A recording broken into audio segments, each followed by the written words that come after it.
Hi friends, আজিৰ ভিডিঅ'ত দেখুৱাম Maruti Astar, WagonR আৰু Alto কাৰৰ AC বা ফেনৰ ৰেগুলেটৰটো কাম নকৰিলে কেনেকৈ ৰিপেয়াৰ কৰিব পাৰি।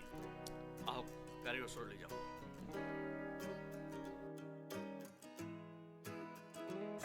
অন কৰি দিলোঁ, তাৰপিছত এতিয়া চাব যদি মই এইবিলাক অন কৰি দিওঁ 1 নম্বৰ 2 নম্বৰ 3 নম্বৰ 4 নম্বৰ আকৌ চাব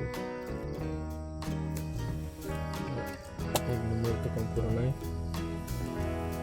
2 নম্বৰটো কাম কৰা নাই, 3 নম্বৰটো কাম কৰা নাই, অকল 4 নম্বৰতহে কাম কৰিছে। এচিটো দি চাইছোঁ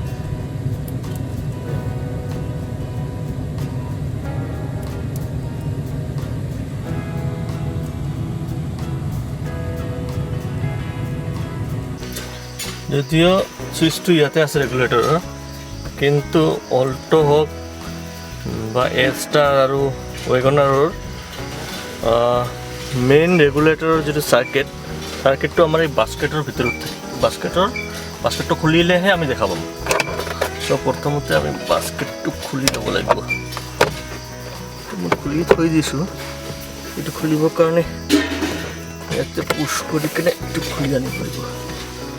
ইয়াতে দি পুছ কৰিলে এইটো খুলি যাব। ইয়াতে আপোনালোকে চাব পাৰে এইটো চাৰ্কিটটো ইয়াতে কানেকশ্যনটো দেখিছে ভালকে। ইয়াতে এটা চাৰ্কিট আছে, এই চাৰ্কিটটো জ্বলি গ'লে তো ৰেগুলেটৰটো ভালকৈ কাম নকৰে। 1 2 3 কাম নকৰিব, অকল 4 ডাইৰেক্ট হৈ যাব।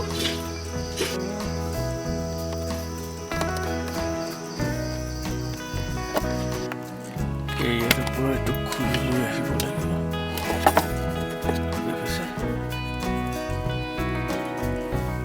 তাৰপিছত ডিছকানেক্ট কৰি দিলে হ'ল ৱায়াৰখন।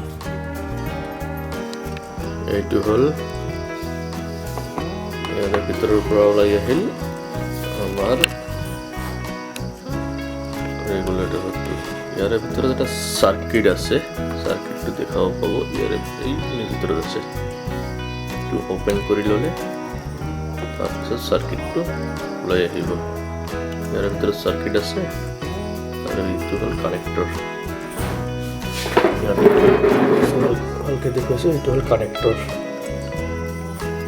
খুলিবৰ কাৰণে এনেকৈ লৈ ইয়াতে স্ক্ৰু ড্ৰাইভাৰটো প্ৰেছ কৰিব লাগিব। এই চাইডটোত প্ৰেছ কৰিলে এইটো অ'পেন হৈ যাব। লেটছ সি স্ক্ৰুড্ৰাইভাৰটো আছে ন, স্ক্ৰুড্ৰাইভাৰটো কৰিব লাগিব। তাৰপিছত এইটো চল্ডাৰিং কৰিলে ঠিক হৈ যাব।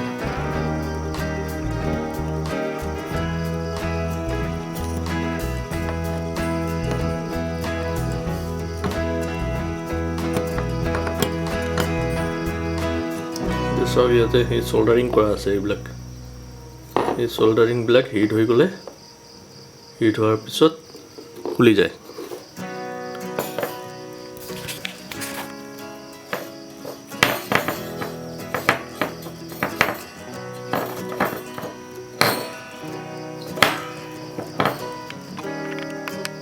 এইটো চল্ডাৰিং খুলি গৈছে, এই মাজৰটো দেখিছে নহয়, এই চল্ডাৰিংটো খুলি গৈছে। এতিয়া নতুনকৈ চল্ডাৰ কৰি দিলে হৈ যাব। ইয়াৰ কাৰণে বেছি সময় দৰকাৰ নহ'ব। এইটো হয় একচুৱেলি এইটো আমাৰ ফেনৰ নিচিনাই ৰেগুলেটৰৰ কাম কৰে। চ' কেতিয়াবা দেখা যায় ফেনৰ ৰেগুলেটৰবিলাকক 1 2 3 4 1 2 বিলাক বেছি বেয়া হৈ থাকে। 1 2 নম্বৰ, কাৰণ তেতিয়া তাতে ৰেজিষ্টেঞ্চটো বেছি হৈ থাকে, সেইকাৰণে কাৰেণ্টটো কম পায় আৰু ফেনটো তেতিয়া লাহেকৈ চলে। লাহে চলাবৰ কাৰণে 1 নম্বৰ দিব লাগে, ৰেজিষ্টেঞ্চটো বেছি হৈ যায়। সেইকাৰণে এইটো প্ৰেছাৰ বেছি হৈ যায় ৰেজিষ্টেঞ্চটো, আৰু এইটো জ্বলি যোৱাৰ চান্সটো বেছি থাকে। আমিও গাড়ীত কাৰত চ' 1 নম্বৰতে বেছি চলাওঁ, যাৰ কাৰণে ইয়াতে প্ৰেছাৰটো বেছি আহি যায়, ৰেজিষ্টেঞ্চটো বেছি হৈ যায় আৰু কাৰেণ্ট ফ্ল'টো তেতিয়া কম হয়। চ' এইটো জ্বলি যায়। সেইকাৰণে পৰাপক্ষত 4 নম্বৰত চলাব লাগে, 4 নম্বৰত দিব লাগে এইটো ৰেগুলেটৰটো, তেতিয়া আমাৰ কাৰেণ্টটো ডাইৰেক্ট হৈ যায়। ডাইৰেক্ট হ'লে ৰেজিষ্টেঞ্চটো কম হৈ যায়, আৰু 4 নম্বৰত ৰেজিষ্টেঞ্চ নাথাকে, তাতে ডাইৰেক্ট হৈ যায়।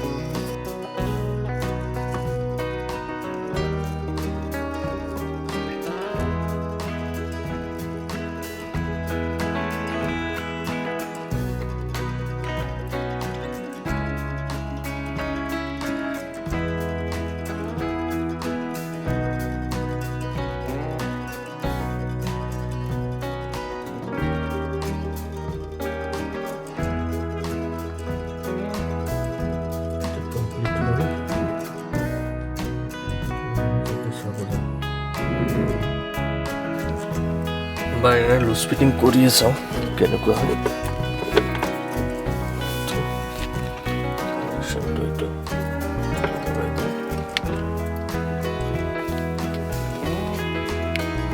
ইয়াতে এবাৰ এনে এবাৰ চাই লওঁ দেই।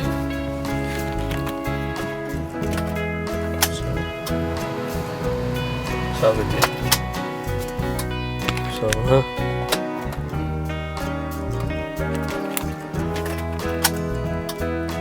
দিলোঁ, দিয়াৰ পিছত এক নম্বৰতে হৈ গৈছে এতিয়া, দেখিলে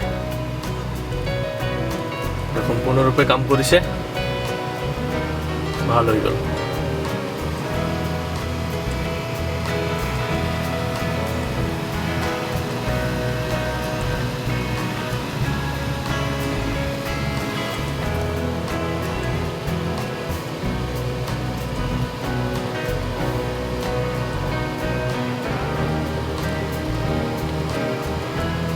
যিহেতু কাম কৰিছে, আমি এইটো এতিয়া ফিক্স কৰি দিওঁ, নটকেইটা লগাই থৈ দিওঁ ভালকৈ, লুজ ফিটিং যাতে নহয়।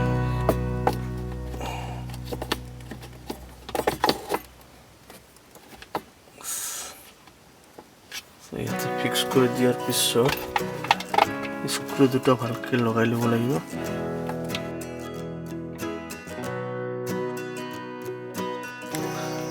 গোটেইটো লগোৱাৰ পিছত এতিয়া আমি বাস্কেটটো ইয়াতে ফিক্স কৰি দিম।